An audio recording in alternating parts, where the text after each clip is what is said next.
Well, Gerry Adams is in our Dublin studio. You're very welcome to the programme. You've been accused in that report there of pretty bad timing. Well, you know, we've been accused of many things, and it's quite amazing listening to some of the commentators. I couldn't see the televisual images, but it's, you know, it's not that long ago when we were told the peace process wasn't possible. It isn't that long ago when we were told that some parties would never go into government with Sinn Féin, that we wouldn't get cessations, that we wouldn't be able to deal with big issues like policing. So everything is possible.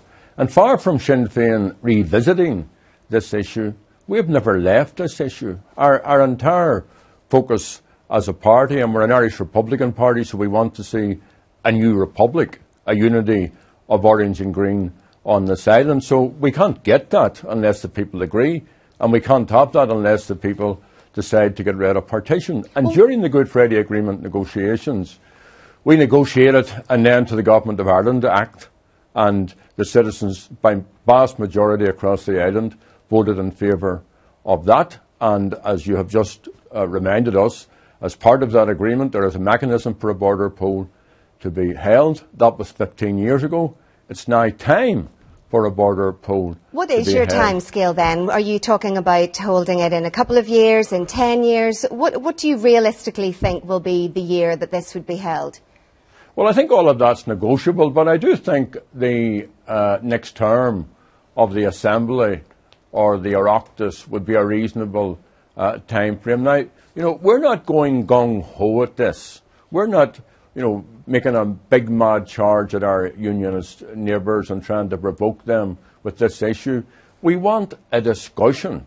You know, and if there's a unionist leader out there who is confident in his or her unionism, who thinks that the vision which they have of a union, of a partitioned Ireland, is one which is the best way to go forward, well then, let them argue that, let them debate that. And I, as an Irish Republican who believe that on this small island, on this small landmass, that together we're stronger, that, you know, a single island economy, a single health service, us all working in unison, us finding ways to live our lives, to work out issues which are at the moment bedeviling our relationship. Let me and others who think like me have the opportunity to argue the merit of our position, that we need a unity of the people of this island. But surely you're realistic enough to know that given the current climate, it will be harder than ever to convince unionists of the merit of United Ireland, given the controversy over the flag in the last 6 weeks.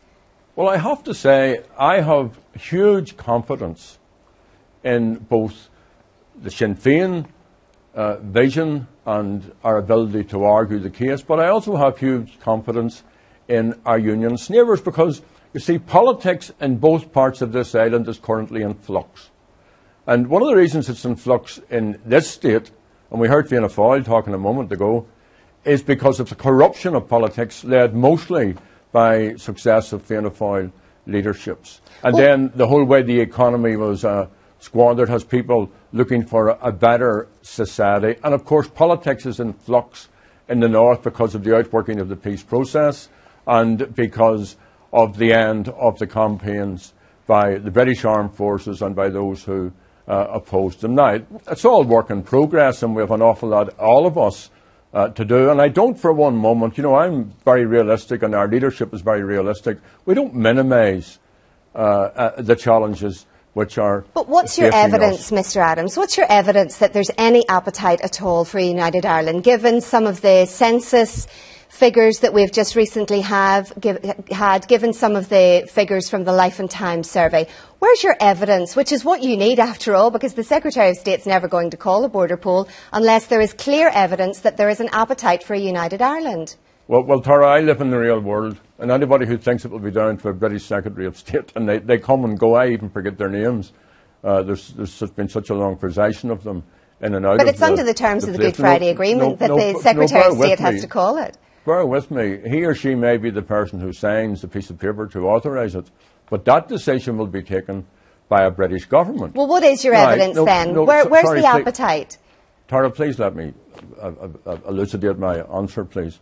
I don't think the British government this time has any intention of calling a border poll. I don't think the Irish government has any intention of calling a border poll. So the first challenge for those of us who want the border poll is to win that, is to actually secure by building a political support for it. And, what are they afraid of? Sure, I mean, the people are going to have their say. It won't even be left up to the politicians.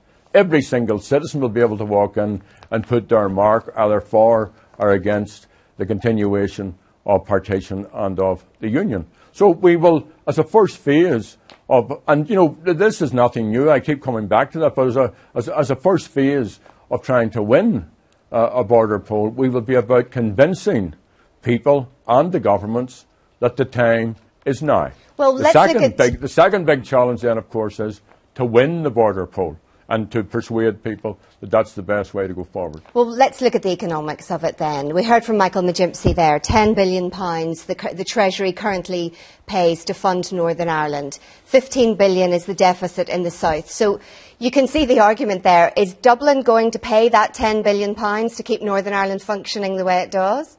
Well, we have been gathering figures from the Department of Finance. The British government are very coy about how much money they take out of the north. And I think the figure that they use is about $17.5 billion that they put in. But the Department of Finance and Personnel has told us that $12.7 billion is taken out. So the deficit is then reduced to around $7 billion. But do you think... And we haven't been able even to establish a lot of those firms which are headquartered in Britain but which pay corporation tax or which gather VAT. We haven't even been able to find out what that amounts to. So I think that you will find that the deficit is much less than what is claimed by those who are pro-union. Well, do you think voters in the north want to take on the austerity that is currently facing voters in the south? Well, there are many, many people in the north, including those in the constituency which I was once proud to represent, who have known nothing else except austerity. The only thing that's different in people's psychology, north and south, is that there was a Celtic tiger in the south, so people got used to a much better. Some people, not all, there were parts of this state that the Celtic tiger never visited it. But as we know, that's gone now. As we know, it's a very different economic picture. That is going to sway people if they were to vote in a border poll. They'll vote about their lifestyle and how much they're going to be able to earn. But you see, partition is economically unviable. We've less than 6 million people. We're a very, very small landmass. The partition enshrined a sectarian arrangement, and it incorporated in the part which remained under British control what was then the most industrialised part of the island. But what happens then to the duplication? Sorry, bear with me.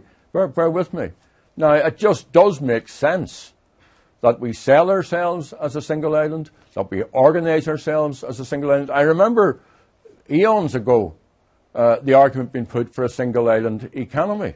Even the most unpragmatic unionist understands when it's to our mutual benefit that there is huge advantage in cross-border arrangements on any God's amount. Well, what about duplication? Issues. What about duplication? Something like the civil service, for instance. How would you square that circle? You've got people who would be doing exactly the same jobs on both sides of the border. There would be massive job losses in a United Ireland under the programme that you're talking about here. Well, at the moment, you see, we have two quite difficult economic situations, and we have two economies, to advance the word to describe what we have in the north, but we have two arrangements which are facing away from each other, facing towards each other, and creating and organising our economy in a way which serves the people, in a way which can use our image and use our ingenuity and use our strength. That's the way to do it, as opposed to what we have as competition. You have two states competing in the international market for jobs. I have to say that Martin McGuinness and Peter Robinson have done a very, very good job, obviously on the back of the peace process in bringing inward investment, but there are still huge amounts of areas which has generational unemployment. There are young people in both Okay. Unionists, mostly in nationalists, but including in unionist hinterlands, who have never had a job, will never have a job, and whose fathers We're and very nearly out of grandparents time. I do want to come to one other point, Mr Adams, if I can. What's your view on this statement today from East Belfast, and do you think that we will see Martin McGuinness and Peter Robinson's shoulder to shoulder, as you've been calling for this week? Well, just let me say, we've just had this discussion about a united Ireland, Tara, and no one has died. And hopefully people are a wee bit informed and better informed, having listened to me and listened to the other people who have spoken. And all Sinn Féin is saying, it's time for a debate, it's time to set a date for a referendum, and it's time for the people to have their say. I welcome developments today out of East Belfast.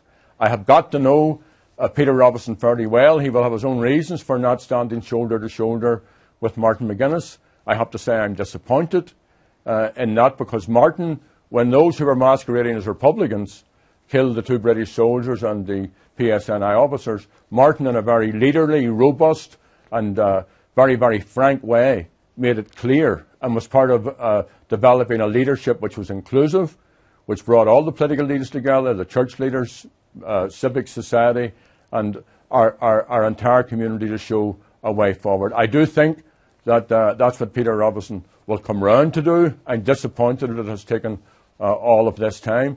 I do think that those who are organising these protests, they need to just, pardon the pun, cop on for a moment or two. The decision by Belfast City Council was a democratic one. It was on advice from the Equality Commission. It was legally proved. Okay. It, ironically enough, matches the protocol in Britain itself. Okay. It matches what's happening in other councils. It matches what the unionist parties agreed to Mr. Adams. For Stormont. And remember, there are two flags here, folks. Okay. There's the Irish national flag as well as the union flag. We're out of time. Thanks very much indeed for joining us tonight. Thank you, Tara.